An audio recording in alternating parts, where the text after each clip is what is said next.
Good night, you guys. Just wanted to come on here real quick with the nightcap and respond to a liberal comment, as I often do.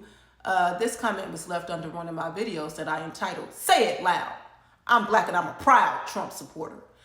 In which I was explaining that being that I'm a black Trump supporter, I get a lot of backlash because a lot of people tend to think that he's a white racist supremacist, among many other things.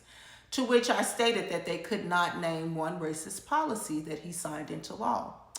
And meanwhile, the party that they support, the party that said that Trump would be a threat to democracy, that mandated a new vaccine, that censored free speech, that came for our Second Amendment rights while claiming to want to save democracy. That same party was behind slavery, was behind Jim Crow laws, was behind the KKK, which was a terrorist group towards African Americans or Black Americans, and was also behind the '94 crime bill that incarcerated mass numbers of African American men. So I guess Miss Belinda Tillman Aites didn't want to, comment on that, so she took it in a different direction. And she stated, he cheated. Let me remind you, since you are going down memory lane, Trump has blood on his hands of killing over 1 million people for the mishandling of COVID-19, is what she was saying.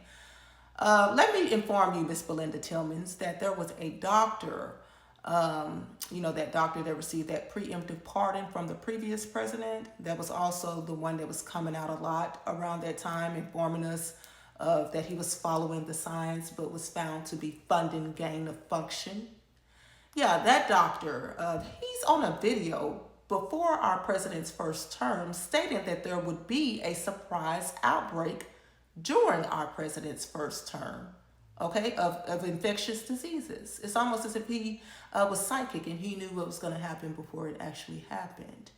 And that January of 2020, President Trump decided to close the border to China, which is where the virus came from.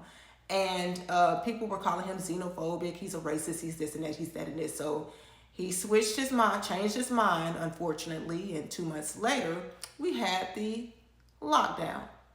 So if you're gonna blame a pandemic on our president, I don't know what else to tell you. One man is not responsible for all of those people's lives being lost. I mean, you had people being censored, doctors, nurses being censored from sharing information on what could cure the disease, but they weren't allowed to share that information. Nurses, after several years, quit because the government was involved, and the whole thing was to try to keep him from being reelected, which they succeeded in 2020 by fraudulent means, in my opinion, but they couldn't stop him this time around.